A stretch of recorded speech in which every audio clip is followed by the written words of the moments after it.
The rise of object-oriented programming.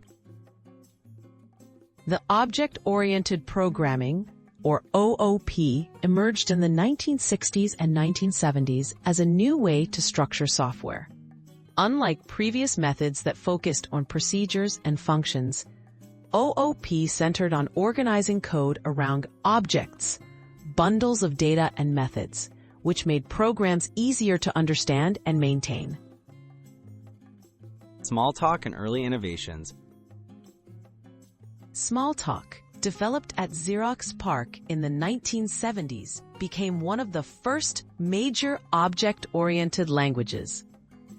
It introduced key ideas like encapsulation, inheritance, and polymorphism. These concepts allowed programmers to build modular, flexible systems by defining reusable objects representing real-world entities. Spreading to mainstream programming. The object-oriented principles soon influenced languages like C++, Java, and Python. By the 1990s, OOP had become the dominant model for building software, reshaping everything from video games to enterprise applications through the promotion of cleaner, more scalable code. Transforming software design practices. OOP encouraged developers to model problems by mimicking real-world relationships. This led to the use of design patterns, standard solutions for common design challenges, and new methods of software architecture.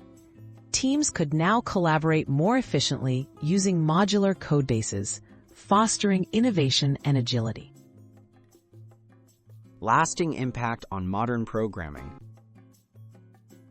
Object-oriented ideas remain essential in today's programming landscape.